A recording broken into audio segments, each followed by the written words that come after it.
Good afternoon, friends. I think you will be surprised to know there are two types of milk.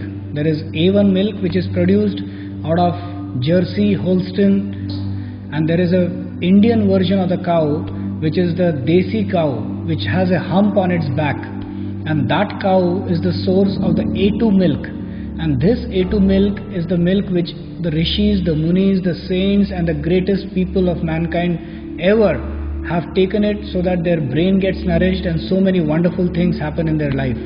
So this A1 and A2 milk are a component of two different varieties of cows, and there is a huge catastrophe in India because of the cow slaughter and because of the so many ill effects of vanishing of the A2 milk, vanishing of the Indian bred cow which is there in India has completely vanished, and the milk that we are getting today in our houses, which we may name at any name, Amul, maybe Gokul, maybe Mahananda, or any milk, they are all a variety of A1 milk, which is a toxic milk.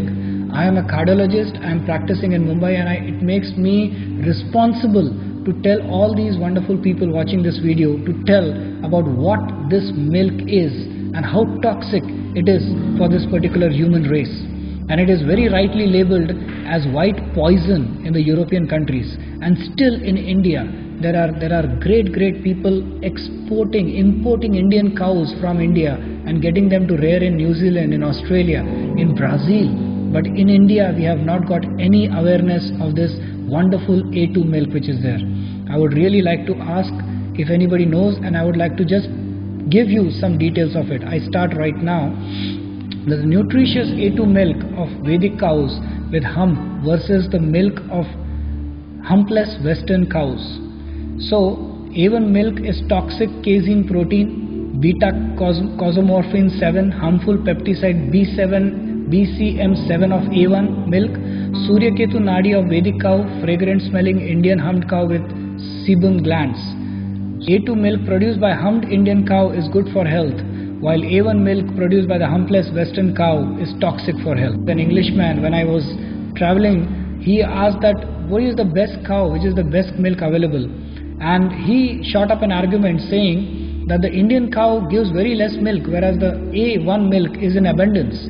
So I laughed at him and said that it is not a matter of the daily consumption of milk that you calculate, but it is the yearly consumption that we really have to look at. And an Indian cow milks 3 times a year, whereas a Western cow milks only once a year. So if you calculate on an average, the A2 milk will always be in abundance because of the production of it 3 times in a year. This is a question of perception and simple maths, unfortunately, which the Indian people are not aware of. The Agnihotra ghee, that is whenever we perform the Agnihotra sacrifice, it is always the A2 ghee that is put up and that is used. The A1 ghee is considered as toxic actually. Our ancient scriptures written by seers state that the humped Indian cow has a unique Suryaketu nadi on her back. आपने देखा होगा कि एक हम जो होता है काऊ के ऊपर, वहाँ पर सूर्यकेतु नाड़ी होती है जो सूर्य की किरणों को अपने अंदर सीमित करती है. इसीलिए the cow milk, if you ever have a look at that, it is yellow in color. That's why, because of the content of the Surya, the greatness of the Surya rays which it accumulates by the Suryaketu nadi, and we drink that beautiful milk which nourishes our whole body like a mother. She nourishes us. Similarly, the gomutra of urine of a cow has good effect only if the urine is from a humped cow. The urine produced by a humpless cow is toxic.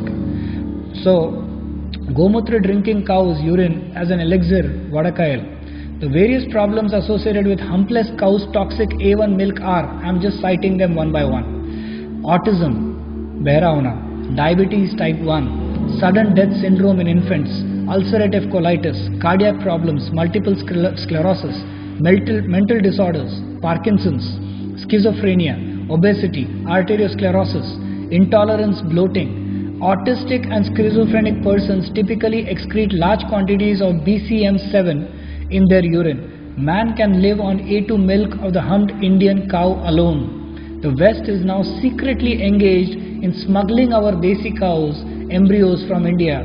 The West has found out several decades ago that the A2 milk of Indian humped cows is more beneficial as it has micronutrients like cytokines and minerals which enhance the immune system, A2 beta casein protein. So there are now the single agenda of the West of converting their useless A1 cows into A2 cows. They come to India for embryos of the Punganur cows and the Vechur cows, as a result of which these cows is now almost an extinct. The ghee of Vechur cows was used in Ayurveda to produce medicines and lechems. Even today there is no mechanism to check illegal export of embryos at seaports in refrigerated containers.